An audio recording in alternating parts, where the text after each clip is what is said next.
नमस्कार, आप देख रहे हैं डीडी न्यूज पर हमारा खास कार्यक्रम खबर दुनिया की। मैं हूं जया सिन्हा और अगले आधे घंटे में हम देखेंगे क्या है आतंकवाद के खिलाफ ब्रिक्स का एक्शन प्लान, कैसे उतरने लगा है तालिबान का मुखौटा। करीब एक दशक के बाद सीरिया के डेरा अल बलाद शहर पर सेना के फिर नियंत्रण की क्या है वजह, और भी होगा बहुत कुछ, लेकिन सबसे पहले एक नजर सुर्खियों पर। 13वें ब्रिक्स शिखर सम्मेलन में आतंकवाद के खिलाफ एक्शन प्लान हुआ स्वीकार। दिल्ली घोषणा पत्र में अफगानिस्तान की ताजा स्थिति का जिक्र, हिंसा से बचने और शांतिपूर्ण तरीकों से निपटने को पर जोर, मानवीय संकट के हल और मानवाधिकारों को बनाए रखने पर बल। 13वें ब्रिक्स शिखर सम्मेलन में ब्राजील, रूस, भारत, चीन और दक्षिण अफ्रीका के प्रमुखों ने आपसी सहयोग बढ़ाने पर दिया जोर। उद्घाटन संबोधन में पीएम नरेंद्र मोदी ने ब्रिक्स को बताया विश्व की उभरती अर्थव्यवस्थाओं के लिए एक प्रभावकारी आवाज।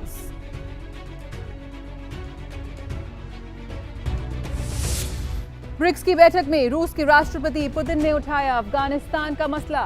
कहा, अफगान धरती का आतंकवाद और मादक पदार्थों की तस्करी के लिए ना हो इस्तेमाल। ब्रिक्स की मजबूती के साथ ही बहुपक्षवाद और कोविड महामारी पर भी हुई चर्चा।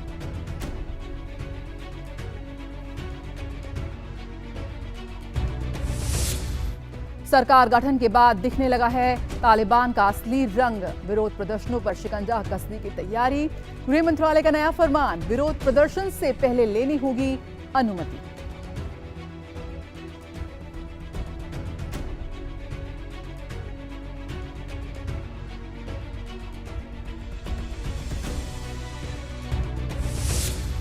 करीब एक दशक बाद डेरा अल बलाद शहर में सीरियाई सेना का नियंत्रण। सेना और विद्रोहियों के बीच हुआ शांति समझौता। 10 साल पहले यहीं से शुरू हुआ राष्ट्रपति असद अल बशर के खिलाफ विद्रोह। सबसे पहले देखते हैं खबरें एशिया से, एशिया का आईना में।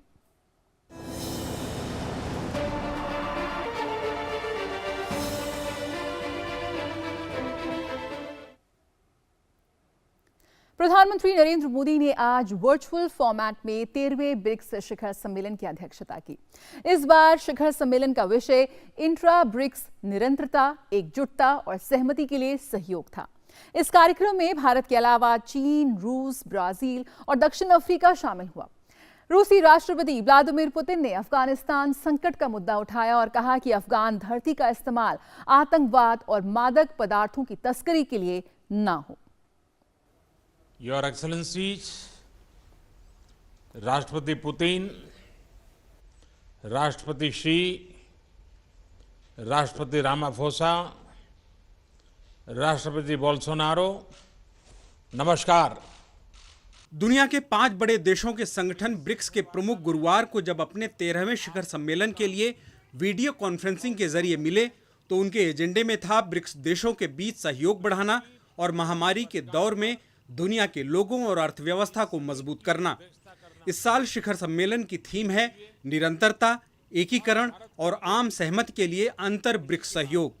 ब्राजील, रूस, भारत, चीन और दक्षिण अफ्रीका यानी ब्रिक्स की अध्यक्षता इस साल भारत कर रहा है। इसलिए सम्मेलन की शुरुआत में प्रधानमंत्री ने अपने संबोधन में ही इसका एजेंडा तय कर दिया।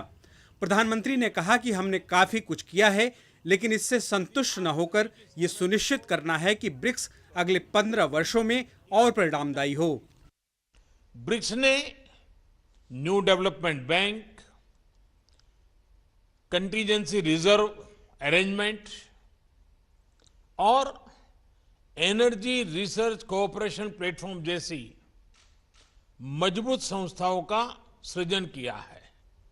निसंदेह गर्व करने के लिए हमारे पास बहुत कुछ है, मगर यह भी महत्वपूर्ण है कि हम आत्मसंतुष्ट न हो और हमें यह सुनिश्चित करना है कि ब्रिक्स अगले 15 वर्षों में और परिणामदायी हो। पीएम ने कहा कि आज हम विश्व की उभरती अर्थव्यवस्थाओं के लिए एक प्रभावकारी आवाज हैं। उन्होंने कहा कि विकासशील देशों की प्राथमिकताओं पर ध्यान केंद्रित करने के लिए भी ये मंच उपयोगी रहा है। प्रधानमंत्री ने संगठन की उपलब्धियों को गिनाया और कहा कि हमें ऐसे काम करने हैं ताकि संगठन आने वाले दिनों में अधिक प्रासंगिक रहे। मुझे विश्वास है कि आज की बैठक ब्रिक्स को भविष्य में और उपयोगी बनाने के लिए उपयुक्त दिशा देगी। हम महत्वपूर्ण वैश्विक तथा क्षेत्रीय मुद्दों पर भी चर्चा करेंगे।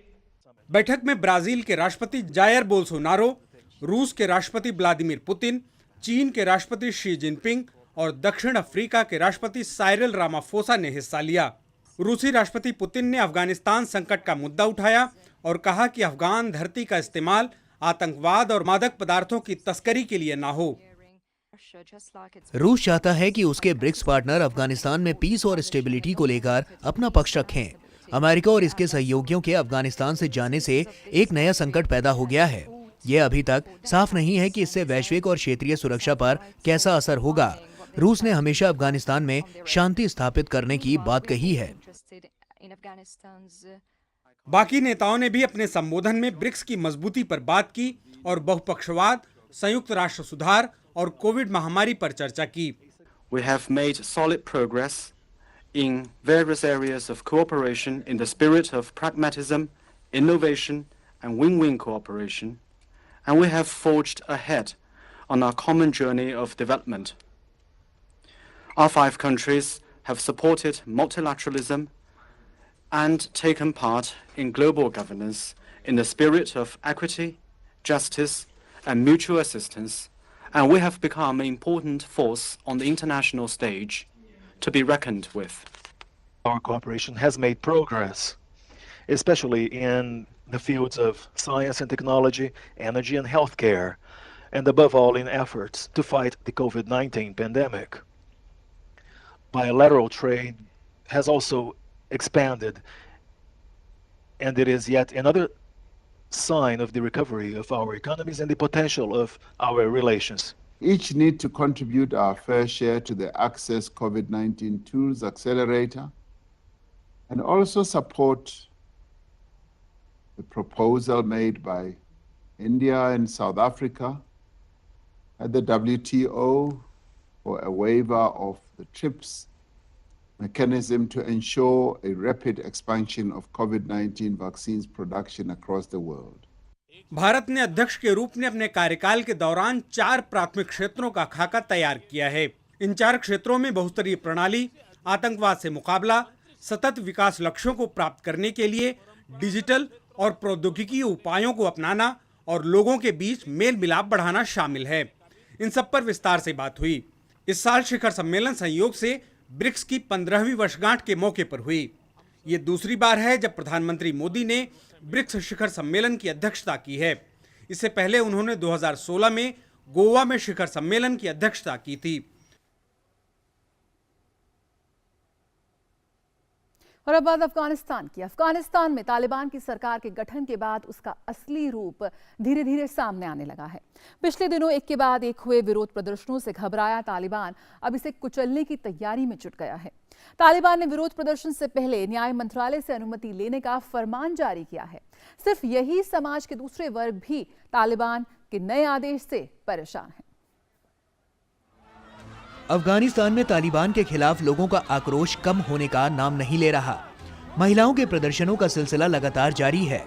वहीं तालिबान ने अब इन प्रदर्शनों पर भी शिकंजा कसने की तैयारी कर ली है। तालिबान में आम लोगों की आवाज को कुचलने के लिए नया फरमान जारी किया गया। इस निर्देश के अनुसार सड़कों पर विरोध प्रदर्शन के लिए उतरने से पहले न्याय मंत्रालय से अनुमति लेनी होगी। पजवोग न्यूज के मुताबिक मंत्रालय को प्रदर्शन का उद्देश्य, स्लोगन, स्थान, समय और अन्य जानकारियां देनी होंगी। इससे पहले बुधवार को जब देश के अलग अलग इलाकों में महिला प्रतिनिधित्व और अधिकारों के लिए रैली निकाल रही महिलाओं पर तालिबानियों ने हमला कर दिया था। रैली को तितर-बितर करने के लिए तालिबानियों ने हवाई फायरिंग की। महिलाओं को लेकर तालिबान के रुख में जरा भी बदलाव नहीं दिखाई दे रहा। दोहा में समझौते में उसने दुनिया से महिलाओं को अधिकार देने का वादा किया, लेकिन कब्जे के बाद से उसका मुखौटा उतरता गया। जहां एक और नई सरकार में किसी भी महिला को जगह नहीं दी गई, तो वहीं अब उसके खेल कूद पर भी बंदिश लगा दी गई है। इस्लामिक और इस्लामिक अमीरात महिलाओं को क्रिकेट खेलने या फिर उस तरह के खेल खेलने की अनुमति नहीं देते हैं जहां वे उजागर होते हैं। तालिबान ने दुनिया से देश को एक समावेशी सरकार देने का वादा किया था, लेकिन जब सरकार की घोषणा हुई, इसमें सभी वर्गों के प्रतिनिधित्व के नाम पर सिर्फ 2 ताजिक और 1 उज़्बेक को जगह मिल पाई। ये पूरे अफगानिस्तान नहीं बल्कि पुश्तूनों की सरकार बनकर रह गई है, और इसमें भी तालिबान के अधिकतर वही पुराने चेहरे जो पिछली सरकार में किसी पद पर रह चुके हैं। प्रधानमंत्री, उप प्रधानमंत्री से लेकर गृह मंत्री तक कैबिनेट के कम से कम 14 सदस्य संयुक्त राष्ट्र की काली सूची में नामित आतंकवादी हैं।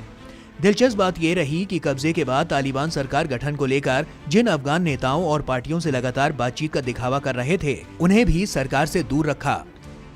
बड़े जातीय समूह मुख्य रूप से ताजिक हैं और छोटे समूह पशाई, बलूची और अन्य लोग हैं जिन्हें अपने मूल अधिकारों के लिए जूझना होगा। सरकार में किसी भी महिला को जगह नहीं दी गई है। तालिबान को लेकर हर वर्ग और समुदाय में अनिश्चितता और असमंजस है। कॉलेज और विश्वविद्यालय तो खुल गए हैं, लेकिन अध्यापकों, छात्रों में शिक्षा व्यवस्था में बदलाव को लेकर संशय बना हुआ है। शिक्षा मंत्रालय की ओर से नई शिक्षा प्रणाली को लागू करने का आदेश दिया गया, लेकिन अब तक ये साफ नहीं हो पाया है कि ये बदलाव क्या और कैसे होगा। शिक्षा व्यवस्था में बदलाव अभी स्पष्ट नहीं है, लेकिन उच्च शिक्षा मंत्रालय ने राज्य और निजी दोनों विश्वविद्यालयों को इन्हें लागू करने के लिए कुछ निर्देश दिए हैं। उधर छात्राओं का कहना है कि अधिकतर नए नियम महिलाओं को लक्षित कर बनाए जा रहे हैं। लगता है कि सरकार एक बार फिर अपने पुराने दौर में जाने की तैयारी कर रही है। अभी तक किए गए बदलाव में पर्दे के जरिए लड़के और लड़कियों को बांट दिया गया है। इन्हें डर है कि आगे पूरी शिक्षा का ही बंटवारा न कर दिया जाए। नए प्रतिबंधों के साथ वे हमें पिछले दशकों में वापस ले जाने की कोशिश कर रहे हैं, क्योंकि वे कई प्रतिबंध लाए हैं जो केवल लड़कियों पर ही लागू होते हैं। अपने भविष्य को लेकर सिर्फ महिलाएं ही भयभीत नहीं है। समाज के हर वर्ग पर तालिबान की तलवार लटकी हुई है। तालिबान के कब्जे के बाद से नाई की दुकानों पर ग्राहकों की कमी देखी जा रही है। पुरुषों से दाढ़ी रखने की उम्मीद की जाती है और यही तालिबान की पहचान भी है, जिसका मतलब है नाइयों के लिए ग्राहकों की कमी। इस बीच तालिबान सरकार पर भारी दबाव के बाद वहां के अथॉरिटीज ने अमेरिका और अन्य देशों के वहां पर फंसे हुए करीब 200 नागरिकों को जाने देने पर राजी हुए। ये लोग अमेरिका की तरफ से काबुल एयरपोर्ट से चलाए गए इवैक्यूएशन ऑपरेशन के बाद भी फंसे हुए हैं। इस बीच अफगानिस्तान के केंद्रीय बैंक द अफगानिस्तान बैंक के बंदूकधारी चीफ हाजी मोहम्मद इदरीस की तस्वीर भी वायरल हुई है। इसमें वो दफ्तर में बैठकर लैपटॉप चलाते दिख रहे हैं, तो टेबल पर बंदूक भी रखी है। बंदूकधारी अर्थशास्त्री अफगानिस्तान के बैंकिंग सेक्टर और इकोनॉमी को कैसे संभालते हैं, ये तो आने वाले समय में ही पता चलेगा। फिलहाल तालिबान के सामने बड़ी आर्थिक चुनौती है। तो देखते हैं कि ऐसे चुनौतियों से वो निपटता है। बात करें सीरिया की, तो सीरिया की सेना करीब 1 दशक के बाद डेरा अल बलाद शहर में प्रवेश कर गई है। यही वो जगह है जहां से राष्ट्रपति बशर अल असद के खिलाफ विद्रोह शुरू हुआ था। सेना के पहुंचने के बाद धीरे धीरे नागरिक अपने घरों को लौटने लगे हैं। इस हफ्ते रूस ने विद्रोहियों और सेना के बीच समझौता कराया था। सेना ने पूरे शहर में कम से कम 9 चेक पॉइंट बनाए हैं। सरकार ने कहा है कि राज्य प्रशासन में क्षेत्र में व्यवस्था और सुरक्षा बहाल कर दिया है। ईरान समर्थित सेना पिछले 2 महीने से इस इलाके में हवाई हमले कर रही थी और शहर के इर्द गिर्द नाकाबंदी कर दी गई थी। हालांकि नागरिकों को निकलने के लिए सुरक्षित रास्ता दे दिया था। 2018 में असद की सेना रूसी वायुसेना और ईरान समर्थित लड़ाकों की मदद से दक्षिणी सीरिया पर दोबारा कब्जा कर लिया था। उस समय हुए समझौते के तहत पश्चिमी देशों के समर्थन वाले डेरा विद्रोहियों ने भारी हथियार असद की सेना को सौंप दिए थे, लेकिन उन्हें प्रशासन संभालने की जिम्मेदारी दे दी गई थी। और जापान में कोरोना वायरस आपातकाल को सितंबर के अंत तक बढ़ा दिया गया है। सरकार ने गुरुवार को ऐलान किया कि ये टोक्यो और 18 अन्य क्षेत्रों में लागू कोरोना वायरस आपातकाल को सितंबर के अंत तक बढ़ा रही है। हालांकि जापान में कोरोना वायरस के नए मामलों में थोड़ी सी गिरावट देखने को मिली है। इसके बावजूद भी हेल्थ केयर सिस्टम पर खासा दबाव बढ़ गया है। प्रधानमंत्री योशिहिदे सुगा ने कहा कि गंभीर कोरोना मामले अभी भी अधिक हैं और इस वजह से अस्पतालों पर दबाव बना हुआ है। वर्तमान में लागू आपातकाल को इस रविवार को खत्म होना था। और आइए अब देखते हैं खबरें अमेरिका से।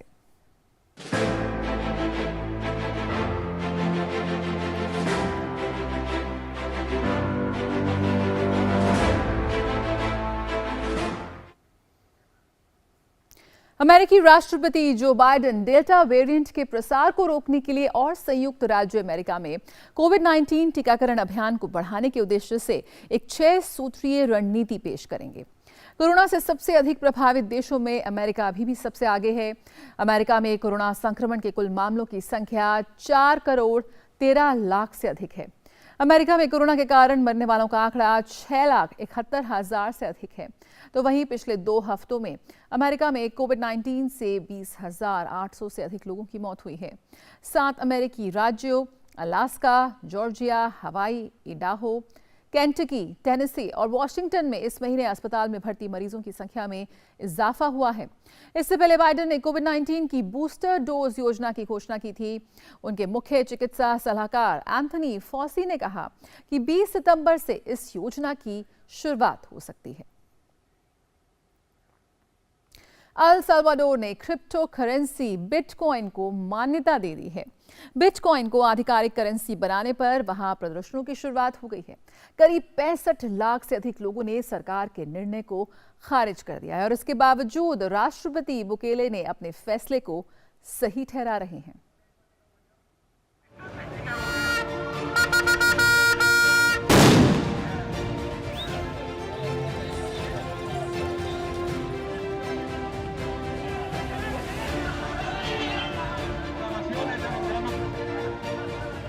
अल सल्वाडोर में नए कानून के खिलाफ जनता का आक्रोश।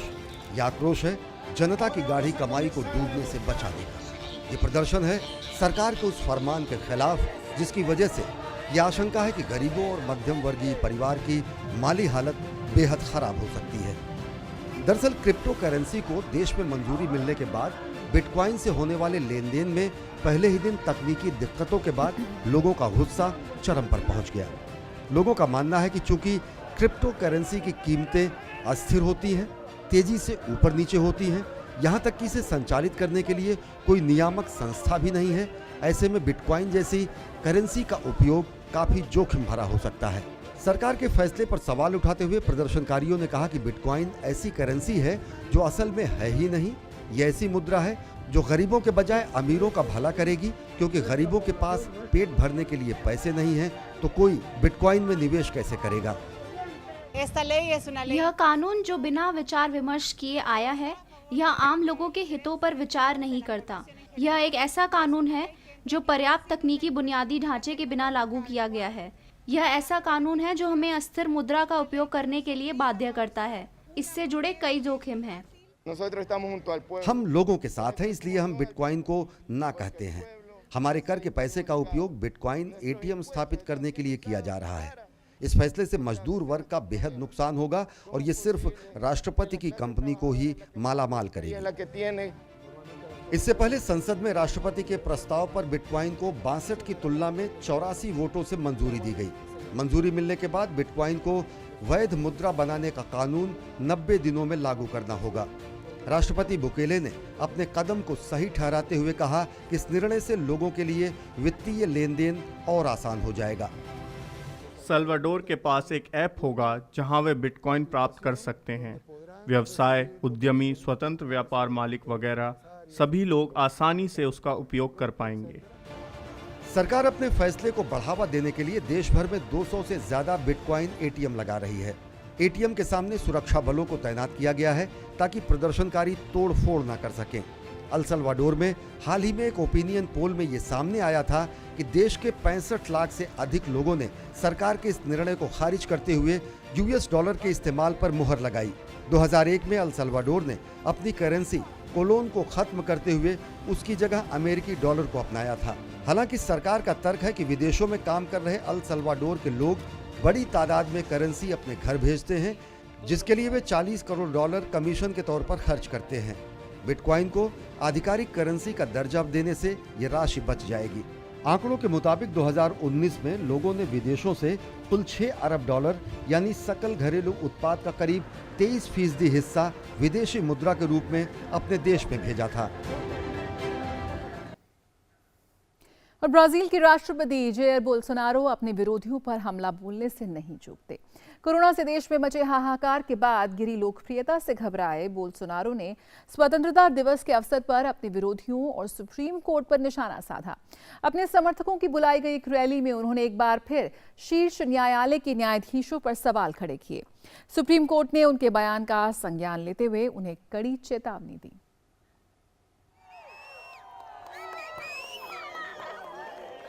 मौका था देश के स्वतंत्रता दिवस का, लेकिन इस ऐतिहासिक अवसर को ब्राजील के राष्ट्रपति जेयर बोल्सोनारो और उनके विरोधियों ने राजनीतिक रूप से भुनाने की भरपूर कोशिश की। राष्ट्रपति ने अपने समर्थकों की भारी भीड़ जुटाकर विपक्ष को यह संदेश देने की कोशिश की कि जनमत सर्वेक्षण में अपने प्रतिद्वंद्वी लूला दा सिल्वा से 9% पिछड़ जाने के बावजूद भी लोगों में उनकी लोकप्रियता और दबदबा अब भी बरकरार है। हालांकि चुनाव अगले वर्ष अक्टूबर में है, लेकिन उनकी लोकप्रियता में भारी गिरावट दर्ज की गई है। एक सर्वे में उनकी रेटिंग गिरकर 61% हो गई है, जबकि 2019 में यह रेटिंग 23% थी। कोरोना काल के दौरान लचर नीतियों को लेकर बोल्सोनारो विरोधियों और जनता के निशाने पर हैं और अब उन्हें खूब आलोचनाओं का सामना करना पड़ रहा है। कोरोना प्रबंधन पर उनकी लचर नीति के चलते संसद में उनके खिलाफ महाभियोग भी लाया गया, जिसे कांग्रेस के अध्यक्ष ने रोक दिया था। विपक्ष के हमलों को बोल्सोनारो खुद को कांग्रेस और सर्वोच्च न्यायालय के हमले के रूप में पेश करते हैं। पिछले हफ्ते उन्होंने खुद को इवेंजिकल नेता बताते हुए अपने समर्थकों से कहा था कि उनके सामने 3 विकल्प हैं, या तो वे गिरफ्तार हो जाएं, या मर जाएं, या फिर जीत जाएं। स्वतंत्रता दिवस पर अपने भाषण में उन्होंने कहा कि केवल भगवान ही उन्हें पद से हटा सकते हैं। राष्ट्रपति और विपक्ष के दावों के बीच उनके समर्थक और विरोधी एक दूसरे पर लगातार आरोपों के बाढ़ चलाते दिखते हैं। ये सब अन्याय है, गलत मुकदमे, गिरफ्तारियां अब बहुत हो चुका। इस सब पर रोक लगनी चाहिए और इसीलिए मैं यहाँ हूँ। मैं नहीं चाहता कि मेरा बेटा बेतरतीब देश में रहे। हम लोगों के मरने का इंतजार नहीं कर सकते। पूरी दुनिया में हर देश के पास वैक्सीन है। अब तक 6 लाख लोगों की मौत हो चुकी है। हम 2022 के चुनाव तक इंतजार नहीं कर सकते हैं। हम चाहते हैं बोल्सोनारो पद छोड़ दें। उन्होंने अपने भाषण में देश की इलेक्ट्रॉनिक वोटिंग प्रणाली पर सवाल खड़ा करते हुए अपने समर्थकों में संदेह पैदा करने की कोशिश की। उन्होंने कहा वो 2022 के चुनावी तमाशे में हिस्सा नहीं लेंगे। बोल्सोनारो लंबे समय से इलेक्ट्रॉनिक वोटिंग प्रणाली को बदलने के लिए मोर्चा खोल रखे हैं। हालांकि चुनावी न्यायाधिकरण ने उनके आरोपों को खारिज करते हुए मामले में जांच बैठा दी है। राष्ट्रपति के आह्वान पर उनके लाखों समर्थकों ने राष्ट्रीय झंडे को लहराते हुए राजधानी में शक्ति प्रदर्शन किया। हालांकि सुरक्षा के पुख्ता बंदोबस्त के चलते प्रदर्शनकारी सुप्रीम कोर्ट तक नहीं पहुंच सके। बोल्सोनारो ने फिर से सुप्रीम कोर्ट के न्यायाधीशों पर निशाना साधा है और उन्होंने कहा कि ये देखकर बहुत खुशी हो रही है कि न्यायिक अधिकारियों की कम्युनिस्ट तानाशाही के खिलाफ एक नई स्वतंत्रता के लिए ब्राजील के सभी लोग एक साथ आए हैं। सुप्रीम कोर्ट ने उनके इस बयान पर कड़ी प्रतिक्रिया दी है। सुप्रीम कोर्ट के मुख्य न्यायाधीश ने कहा कि अदालत के फैसले के लिए चुनौती बनने वाले लोगों को हरगिज बर्दाश्त नहीं किया जाएगा। सुप्रीम कोर्ट अपने फैसलों के अधिकार के लिए खतरों को बर्दाश्त नहीं करेगा। अगर सत्ता में बैठे लोगों की ओर से न्यायिक निर्णयों की अवमानना होती है तो ये स्थिति लोकतंत्र पर हमले का प्रतिनिधित्व करती है। ये राष्ट्रीय कांग्रेस द्वारा विश्लेषण की जाने वाली आपराधिक जिम्मेदारी है। देश की सर्वोच्च अदालत ने कहा है कि अदालत के फैसलों की अवहेलना के लिए उकसाना लोकतंत्र के लिए घातक है। सुप्रीम कोर्ट के साथ उनका ये टकराव नया नहीं है।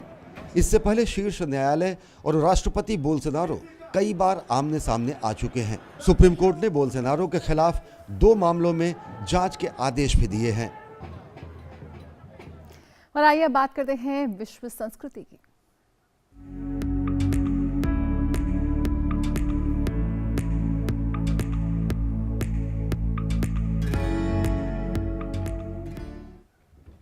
हांगकांग में नीलामी घर बोनहाम्स द्वारा पूर्वालोकन किया गया, जिसमें डीएनए सबूत के साथ एक नई नेपोलियन टोपी खोजी गई है। ये टोपी साबित करती है कि ये महान यूरोपीय राजनेता और जनरल नेपोलियन बोनापार्ट की थी। जर्मन के एक छोटे से घर में एक टोपी नीलामी थी। टोपी के वर्तमान मालिक को वैसे तो टोपी की कोई खास विशेषता नहीं दिखी, सिवाय 2 कोने होने के। दरअसल 19वीं शताब्दी यूरोप के अधिकांश हिस्से पर विजय प्राप्त करने वाला सैन्य जनरल और सम्राट नेपोलियन बोनापार्ट को अक्सर युद्ध के मैदान में ऐसी ही टोपी में दिखाया जाता है।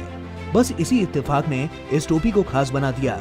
खरीदार को एहसास हुआ कि इसमें शिलालेख और अन्य विशेषताएं हैं। उसे संदेह हुआ कि 2 कोने वाली ये टोपी नेपोलियन से संबंधित हो सकती है। प्रारंभिक जांच से ये पता चला कि ये नेपोलियन की 2 कोने वाली टोपी से मेल खाती है। आगे की जांच, जिसमें कार्बन डेटिंग भी शामिल है, से ये बात सामने आई कि ये टोपी नेपोलियन के दौर से भी मेल खाती है। डीएनए साक्ष्य पूर्वावलोकन द्वारा प्रमाणित की गई कि ये नेपोलियन बोनापार्ट की है। सोमवार को हांगकांग में नीलामी घर बोन हम्स द्वारा पूर्वावलोकन किया गया। बोन हम्स द्वारा ये बताया गया कि ये पहली टोपी जिसमें सम्राट का डीएनए पाया गया है। ये पेरिस, लंदन होते हुए हांगकांग में पहुंची है। 27 अक्टूबर को इस टोपी की नीलामी की जाएगी। इस टोपी का बड़े पैमाने पर परीक्षण किया गया, लेकिन विभिन्न तरीकों का उपयोग करते हुए इलेक्ट्रॉनिक माइक्रोस्कोपी का उपयोग कर स्पष्ट रूप से 5 बालों की खोज की गई। उनमें से 2 बालों को अधिक बारीकी से देखा गया। फिर से इन विधियों का उपयोग करते हुए नतीजा निकला कि वो नेपोलियन के डीएनए मार्कर हैं। इलेक्ट्रॉनिक माइक्रोस्कोपी सहित विभिन्न तरीकों का उपयोग करके टोपी का बड़े पैमाने पर परीक्षण किया गया। कौटल ने कहा कि 5 बालों की खोज की गई, जब टोपी की सामग्री की बहुत बारीकी से जांच की गई, जिसमें नेपोलियन के अंश मिले। हमारी टोपी की अनुमानित बोली 100 से 150 हजार पाउंड है, जो थोड़ा ज्यादा लग सकती है। एक वकील की तरह एक जज के सामने मामला डालने के बजाय हम इस टोपी के साथ ऐसा कर रहे हैं, वो भी बहुत सावधानी से। लेकिन टोपी के पीछे डीएनए स्पष्ट रूप से महत्वपूर्ण कारक है। कौटल के अनुसार इस टोपी के पीछे की कहानी अन्य नेपोलियन बाइकोन से बहुत अलग है, जिन्हें बाजार में पेश किया गया है। उन्हें कहा गया कि उनमें से ज्यादातर सम्राट से जुड़े कुलीन परिवारों या युद्ध के मैदान में उन्हें लेने वाले सैनिकों द्वारा सौंपे गए थे। नेपोलियन का जन्म 15 अगस्त 1769 को कोर्सिका की राजधानी अजाशियो में हुआ था। उसे नेपोलियन 1 के नाम से भी जाना जाता है। एक फ्रांसीसी सैन्य प्रमुख और सम्राट जिसने 19वीं शताब्दी की शुरुआत में यूरोप के अधिकांश हिस्से पर विजय प्राप्त की। वर्ष 1804 में इसने स्वयं को सम्राट घोषित किया। उसे फ्रांसीसी क्रांति की संतान भी माना जाता है। यकीनन एक बेहद दिलचस्प डिस्कवरी। इसी के साथ खबर दुनिया के में इतना ही। मुझे दीजिए इजाजत, फिर हाजिर होंगे खबर दुनिया की का एक और इंटरेस्टिंग अंक लेकर। फिलहाल नमस्कार।